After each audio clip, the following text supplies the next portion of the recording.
ఈరోజు వెంకటేశ్వర స్వామి సన్నిధిలో ఏర్పాటు చేసినటువంటి బహిరంగ సభకు వేదికను అలంకరించినటువంటి వైఎస్ఆర్ కాంగ్రెస్ పార్టీ నాయకులు, మరి ఈ సభకు ఇచ్చేసినటువంటి వైఎస్ఆర్ కాంగ్రెస్ పార్టీ అభిమానులు, సోదర సోదరీమణులందరికీ కూడా హృదయపూర్వక నమస్కారాలు తెలియపరచుకుంటూ ఉన్నా. ఈరోజు జగన్మోహన్ రెడ్డి గారి యొక్క నాయకత్వాన్ని బలపరుస్తూ కీర్తిశేషులు కోటగిరి విద్యాధరరావు గారి తనయుడు శ్రీధర్ బాబు గారు వైఎస్ఆర్ కాంగ్రెస్ పార్టీలోకి వస్తున్నందుకు వారికి హృదయపూర్వకంగా శుభాకాంక్షలు తెలియపరచుకుంటూ, ఎందుకనంటే ఈరోజు ఈ ప్రభుత్వం యొక్క పరిపాలన మనం చూస్తూ ఉన్నాం. గతంలో ఈ రాష్ట్రాన్ని ఎంతోమంది ముఖ్యమంత్రులు పరిపాలించి ఉన్నారు. ప్రతి ఒక్క పేదవాడికి సంక్షేమ అభివృద్ధి ఫలాలు అందించినటువంటి ఈ రాష్ట్రంలో ఉన్నటువంటి ప్రతి ప్రజలకి కూడా, ప్రతి పౌరుడికి కూడా ఒక గౌరవం, గుర్తింపు తీసుకొచ్చినటువంటి మహానాయకుడు దివంగత ముఖ్యమంత్రి రాజశేఖర రెడ్డి గారు. అలాంటి నాయకుడు పరిపాలన చూసిన తర్వాత ఈరోజు ఈ రాష్ట్రంలో ఈ ప్రభుత్వ పరిపాలన చూసిన తర్వాత ప్రజలందరూ కూడా ఈ రోజున ఎంత ఒక మహానేత చనిపోతే ఏ విధంగా ఈ రాష్ట్రం నష్టపోయిందని ప్రతి ఒక్కరూ కూడా ఈ రోజున బాధపడుతూ ఉన్నారు. ఒక మనిషి చనిపోతే ఈ రాష్ట్రమే విచ్ఛిన్నమైపోయినటువంటి పరిస్థితిని మనం ఈ రోజున చూస్తూ ఉన్నాం. ఇలాంటి పరిస్థితుల్లో దివంగత మహానేత రాజశేఖర రెడ్డి గారు చనిపోయిన తర్వాత ఆయన ఆశయాలు కొనసాగించడం కోసం ప్రజల పక్షాన ఉద్భవించింది వైఎస్ఆర్ కాంగ్రెస్ పార్టీ. ఏ రోజైతే ఆయన పార్టీ స్థాపించాడో ఆ రోజు నుంచి ఈ రోజు వరకు కూడా నిత్యం ప్రజల పక్షాన పోరాటమే. మీరు చూస్తూ ఉన్నారు, ఆ కుటుంబాన్ని అనేక రకాలుగా ఇబ్బందులు పెట్టింది ఆ రోజున కాంగ్రెస్ పార్టీ. ఈ రోజు వరకు ఈ ప్రభుత్వంలో జగన్మోహన్ రెడ్డి అనునిత్యం ప్రభుత్వం వెంటాడుతూ వేధిస్తూ వైఎస్ఆర్ కాంగ్రెస్ పార్టీలో ఉన్నటువంటి నాయకుల్ని, కార్యకర్తల్ని కక్షగట్టి మరి ఈ ప్రభుత్వం వేధిస్తున్నటువంటి విధానాన్ని మీరు అందరూ కూడా చూస్తున్నారు. అయినా కూడా మొక్కవని ధైర్యంతో ఆ రోజు నుంచి ఈ రోజు ప్రజల పక్షాన నిత్యం పోరాటం చేస్తున్నటువంటి నాయకుడు వైఎస్ జగన్మోహన్ రెడ్డి గారు.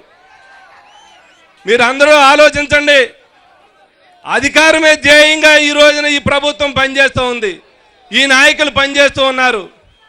మరి జగన్మోహన్ రెడ్డి గారు ముఖ్యమంత్రి కావాలంటే 2 సార్లు ముఖ్యమంత్రి అయ్యేవాడు ఈ రాష్ట్రానికి.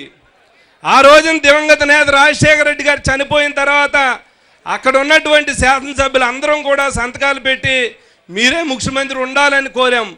ఆ రోజున జగన్మోహన్ రెడ్డి గారు ఒప్పుకోలేదు. ఎందుకనంటే చంద్రబాబు నాయుడులా నేను దొడ్డిదారిని ముఖ్యమంత్రి కాను, ప్రజల నుంచి ప్రజల పక్షానే గెలుస్తానని ఆ రోజున తిరస్కరించినటువంటి విషయాన్ని మీకు అందరికీ కూడా గుర్తు చేస్తూ ఉన్నా.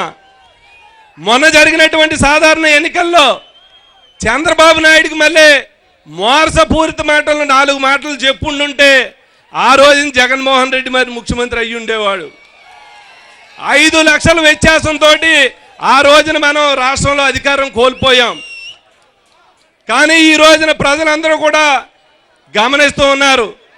ఒక ఓటేసిన పాపానికి ఈ రోజున ప్రజలందరూ కూడా ఎన్ని శిక్షలు అనుభవించాలో అన్ని శిక్షలు కూడా అనుభవిస్తూ ఉన్నారు. రైతులు రోడ్డెక్కారు, మహిళలు రోడ్డెక్కారు, విద్యార్థులు రోడ్డెక్కారు. ఈ రాష్ట్రంలో ఉన్నటువంటి ప్రజానికం అంతా కూడా రోడ్డెక్కి ఈ రోజున రోడ్డును పడేసినటువంటి ప్రభుత్వం ఈ రోజున తెలుగుదేశం ప్రభుత్వం. ఒక పక్క ప్రత్యేక హోదా కావాలని జగన్మోహన్ రెడ్డి గారు పోరాటం చేస్తుంటే ఎన్నో రకాలైనటువంటి ఆటంకాలని ఈ ప్రభుత్వం సృష్టిస్తూ ఉంది. ఎందుకనంటే ఆ రోజున సమైక్య రాష్ట్రం ఉండాలని ప్రజల పక్షాన పోరాడినటువంటి నాయకుడు జగన్మోహన్ రెడ్డి గారు. ఆ రోజున జగన్మోహన్ రెడ్డి గారి మాట ఎవరూ వినలేదు. ప్రజలందరూ కూడా జగన్మోహన్ రెడ్డి గారి పక్కన ఉన్నాం. కానీ ఆ రోజున ఈ అధికారంలో ఉన్నటువంటి కాంగ్రెస్ ప్రభుత్వం కానీ, ఆ రోజు ఈ రోజున అధికారంలో ఉన్నటువంటి తెలుగుదేశం ప్రభుత్వం కానీ, బీజేపీ ప్రభుత్వం కానీ ఆ రోజున రాష్ట్రాన్ని రెండు ముక్కలు చేసినటువంటి విధానం మనం ఎవరో కూడా ఈ రోజు వరకు కూడా మర్చిపోవటం లేదు. అదే పరిస్థితుల్లో మరి ఆ రోజున కాంగ్రెస్ ప్రభుత్వం చేసినటువంటి దారుణాన్ని ప్రజలు ఆ పార్టీని నామరూపాలు లేకుండా చేసినటువంటి పరిస్థితి మనం ఈ రోజున గుర్తు చేసుకోవాలి. అదే రకమైనటువంటి పరిస్థితి ఈ రోజున ఈ రాష్ట్రం వెనుకబడిపోయింది, రెండు ముక్కలు చేస్తున్నారు.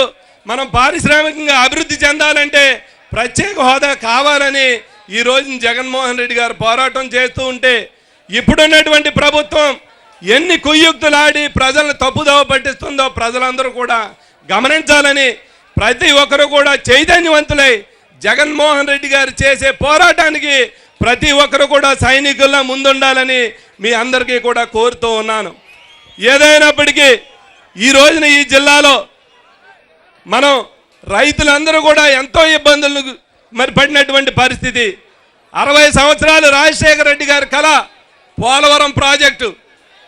ఆయన ముఖ్యమంత్రి అయిన మరుక్షణం ఆ పోలవరం ప్రాజెక్టుకి శ్రీకారం చుట్టి 10,000 కోట్ల రూపాయలతోటి మరి ఆ పోలవరం పనులు మొదలు పెడితే, ఈ రోజున ఈ చంద్రబాబు నాయుడు గారు అది పూర్తయితే పోలవరం ప్రాజెక్టు ఆయనకి ఎక్కడ పేరు వస్తుంది అన్నటువంటి దురాలోచనతో పట్టిసేపన ప్రాజెక్టును తీసుకొచ్చి మరి ఈ జిల్లాలో ఉన్నటువంటి రైతాంగాన్ని అంతా కూడా మరి పాడు చేసినటువంటి ఈ ప్రభుత్వం మీరు అందరూ కూడా గమనించమని కోరుతూ ఉన్నాను. ఎందుకనంటే ఈ రోజున పట్టిసీమ ప్రాజెక్టు వల్ల ఈ రోజున వెస్ట్రన్ డెల్టా కానీ ఈస్టర్న్ డెల్టా కానీ ఈ రోజున అప్పుడే వంతుల వారి విధానం ఇచ్చి నీళ్లు దొరకనటువంటి పరిస్థితికి, తాగునీటికి సాగునీటికి ఇబ్బంది తీసుకొచ్చినటువంటి పరిస్థితిని మనం ఒక్కరు కూడా చూస్తూ ఉన్నాం. ఆ రోజున చంద్రబాబు నాయుడు గారు ఆ పట్టిసీమ ప్రాజెక్టు కడతా ఉంటే ఇక్కడ ఉన్నటువంటి ప్రజాప్రతినిధులు ఎవరు కూడా, గెలిపించినటువంటి నాయకులు ఎవరు కూడా ఆ రోజున నోరు మెదపలేదు. ఈ ప్రజలు పాడైపోయినా పర్లేదు, మరి చంద్రబాబు నాయుడు గారికి మద్దతు తెలిపారు ప్రజాప్రతినిధులు అన్ని, ఈ శాసనసభ్యులు కానీ పార్లమెంట్ సభ్యులు కానీ అనే విషయాన్ని మీ అందరికీ తెలియపరుస్తూ ఉన్నా. అలాంటి పోలవరం ప్రాజెక్టు ఈ రోజున మరి చూస్తూ ఉన్నాం. చంద్రబాబు నాయుడు గారు ప్రతి సోమవారం పోలవరం ప్రాజెక్టు అన్నాడు. ఆ రోజున ఆయన 40% పనులు పూర్తి చేస్తే ఆ పనులు గుండా నీరు తీసుకువెళ్ళి ఇది నాగనతని చూపించుకుంటూ ఉన్నాడు. మరి ఈ రోజున ఆయనకి ఎక్కడ పేరు వస్తుంది అన్నట్టు వాళ్ళ ఆలోచనతో, దురుద్దేశంతో ఈ రోజున పోలవరం ప్రాజెక్టుని పక్కదారి పట్టిస్తున్నటువంటి విషయాన్ని రైతులందరూ కూడా గమనించమని కోరుతూ ఉన్నా. మొన్న జరిగినటువంటి జిల్లా సమావేశంలో మేము ఒకటే తీర్మానం చేసుకున్నాం. ఈ రోజున రాజశేఖర రెడ్డి గారి కళ పూర్తయితే ఇది ఖచ్చితంగా ఆయన వేసినటువంటి బీజం, ఆయన కళ ఈ పోలవరం ప్రాజెక్టుకి రాజశేఖర రెడ్డి గారి పేరు పెట్టాలని మరి వైఎస్ఆర్ కాంగ్రెస్ పార్టీ పరంగా పశ్చిమ గోదావరి జిల్లా నుంచి మన తీర్మానం చేసినటువంటి విషయాన్ని మీ అందరికీ తెలియపరుస్తూ ఉన్నా. మరి ఇదే రకంగా ఈ రోజున అశేష జనాభాని అందరూ కూడా మరి ఈ కార్యక్రమానికి రావటం జరిగింది.